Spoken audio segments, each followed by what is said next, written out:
Rants of a Naija Chic. Today I will be reviewing episode 8 of The Real Housewives of Durban. If you've not seen my other reviews about this show, check my description box. It's going to be all linked down there below, and let's get right into it. So this episode opens with them still at that dinner, but finally food comes. That first set of wahala is over and done with. Then Jojo chooses that point to bring up the drinking thing. She feels everybody's starting to talk about her like she's a drunk, and she's now asking Annie, and Annie's like, I feel you took it out of context. She was not judging you. Before you know what is happening, Jojo is all angry and saying she feels Shorisha and Annie don't like her. She now bangs on the table. Remember that Nonku, her friend, was the one who was sitting next to her. So I don't know if she banged on the table or she did something like this, but water from a glass jar fell all over Nonku's face. The glass broke. She ran out. I'm not doing this anymore with this set of women. They are mean. And Ruan ran after her. For some reason, Ruan was crying. I think he said in his confessional that it kind of triggered something in him because he was crying and running after her. Maria was running after her. Shorisha and Annie were trying to help Nonku clean her face. Sane was carrying Jojo's shoes, running after her. Maria now even wanted to talk to Sene. Please, the Sene should not come. Sene should stay away. Sene is like, I'm bringing her shoes. Maria was just hugging Jojo, trying to just comfort her. I don't understand why Jojo blew it all out of proportion. Even if they said you drink, so bloody words, you're an adult, so why is that an issue? Annie in her confessional said she was crazy. Slee in her confessional said she was spoiled, and I agree with them. What kind of, the reaction did not fit the quote-unquote crime. Like, it was too big of a reaction. Anyways, the next morning we see someone driving up, and it is Calvin, her husband, coming to pick her. She's tired.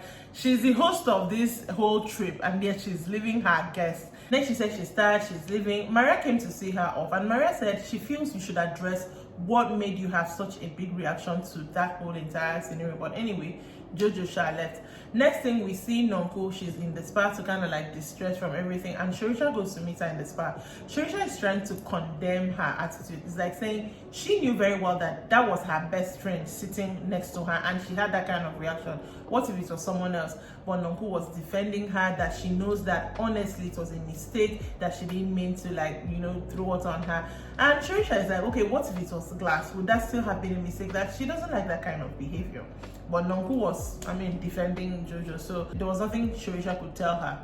Then it's evening and they're having sundowners, and they have traditional people come and dance for them. The whole thing was really beautiful. In the confessionals, Sene was saying, this is the wrong crowd for them to have this kind of thing, that they're not really appreciating it. But Slee, someone like Slee, was really appreciating it. After the whole traditional dance, Annie asks, okay, where are the others? Because Nonku was not there and Jojo was not there. Then Rowan mentions, oh, Jojo has left. And then Maria, said the whole thing, same thing also, that she saw Calvin come to pick her up. Then Annie said she feels Jojo knows what she did was wrong and she doesn't want to face it. Shorisha was like, she doesn't want to finish it. That's why she ran away. Which I tend to agree, because that whole reaction was unwarranted. Maria on her own kind of got emotional because she was like, that whole entire scenario is not something she's used to, and it's something she doesn't want to see anymore. Was just talking about the fact that if we're meant to be role models, we cannot say that this kind of behavior is right. We should not be doing that. And that is when Sene chooses that moment to talk about the whole sleeping the way to the top comment she made about Annie. Auntie started to explain. Auntie was explaining, and it really wasn't making sense. Like, she was just beating about the bush. But she did say one thing that I took. She said to Annie, you should have asked Jojo and Nonku what they were speaking about that made me comfortable enough to say something like that. But she was still doing explaining. It was just too much at this point. So the next day, Shorisha took Sani out for like a drive. I think the property they are on, it's a big place. So I took her for a drive. So like, I want to get down to the nitty-gritty, because the last time you were not really making sense, my girl. Did you or did you not say the sleeping to the top comment? She said, just like she said yesterday, that she felt like it was something that then Jojo already thought, and when she now said it, they latched onto it. So Shorisha was like, okay, so you said it. You said it. She said, yes, that she said it. So Shorisha told her, you should just apologize to Annie, that tell her you have a big mouth or something, that she just wants everybody to be good. And it was nice that Shorisha did that, because reaching out to talk to Sene, even though they don't like her, not really like they don't like her, they kind of like wary of her. I think that was a good one on Shorisha's part. By now, the comment that Maria has kind of been making about Nonku, saying that Nonku is the one influencing Jojo for bad, has gotten to Nonku. So Nonku was now on her phone. She didn't join the girls for anything they did. She was on her phone talking to Arudi and telling Arudi, I'm going to confront her. I'm going to ask her, why are you calling me the bad weight? I'm going to ask her. And the boyfriend on the phone is like, do you know boxing? I'm going to teach you boxing. Are you afraid of her? I'm like, no, she's not afraid of her. She's just going to confront her. And then we saw Maria and Rue talking about the same thing also. Maria is saying Jojo was fine because Nonku came a day late to the whole trip. Jojo was fine until Nonku came. That Nonku is the common denominator. That behavior only came up when Nonku came. That she feels Nonku is still the person who is kind of like influencing Jojo to act out like that. That she doesn't know that Jojo. One is Jojo's friend, so I didn't really expect him to say much about Jojo, which he didn't. Then Slee invited Nonku to, I think it was like the bar, that they should sit down and talk about their own friendship. I really wanted them to have this conversation because these were obviously friends before the show. Their kids are still friends. So Slee just said, like that time we were talking, everybody was talking. Immediately I said something, he didn't even allow me to use the F word. I should be the one to shut up. Like, I don't understand. I want to trust you again. Nonku apologized because she does realize that when she brought Slee into the group, started out by saying things like, oh, Slee said this is about Jojo, kind of planted a bad seed about Slee before she even got a chance for the ladies to know her.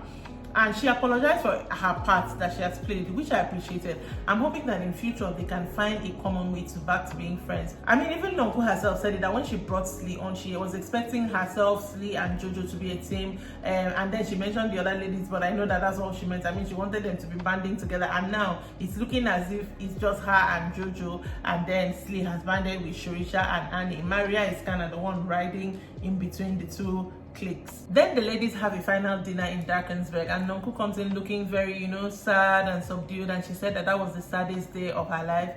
And in the confessional, Annie and Mary's like, saddest day, something must not have happened to you. The fact that your friend left a trip that she planned and left you does not mean that that's the saddest day. Like, you're alone, yes, but you can as well leave. You're an adult. I mean, I feel she was doing too much and trying to look at me, I'm alone now. She's not that alone. I mean, come on. Anyways, she was just talking about the whole thing. She was still trying to defend Jojo, that she knows Jojo made a mistake on throwing the water on her face, trying to say, Annie, she was trying to tell you how she feels and you should have, listened to her. And Annie was like, she was trying to tell me how she feels from something that is a lie, something that did not happen. I was not judging her when I walked in and said, you're drinking. I wasn't doing that. So it's all fabricated in her head, and Annie was not really having it. Annie, in her confession, was like, she and Jojo cannot be friends again until Jojo apologizes and takes accountability for what she did. I do not see that happening anytime soon, so I'm guessing for the rest of the 2 episodes left, those two are going to be on loggerheads. Then Annie brings up what Sene had told them at the Sundowners, that what were you guys saying? That Sene is saying she was not the one who made the whole slip to way to the top, that it was Jojo. And Nonku now got angry at that point, like, Sene, what did you say that I said? What did you say that Jojo said? Because that comment clearly came from you. And Sene's like, I'm not talking about this again. I already had my talk with them. I've already gone out with Shorisha. I've spoken about it. I'm not speaking about it again. You were talking with Annie about people's issue and Jojo. You were not. This conversation wasn't about me. Do not bring me into it. Started banging her own table. I'm like, I don't understand. Even Nonku was looking kind of like, okay, why are you banging the table, making a big deal out of it? And that's where the episode ended. I feel like Sene is not ready to own up to the group as a whole. I said this, say it with your full chest if you said it. Do not say that they gave you an opportunity to say, yes, maybe they might have been talking about Annie and the fact that she's arrogant, but they did not put those words in your mouth, those exact words. Own it to the group at large. Let's die this matter. I think the next episode they'll talk more about that if the dinner goes on, if Sene does not get up and walk away. And that is it for this episode of Real Housewives of Durban. Honestly, I am still enjoying the show. I am almost sad that it's coming to an end, because if they do it like the previous season, that means we'll have 2 more episodes and then it's ending. I'm so sad that it's coming to an end, actually.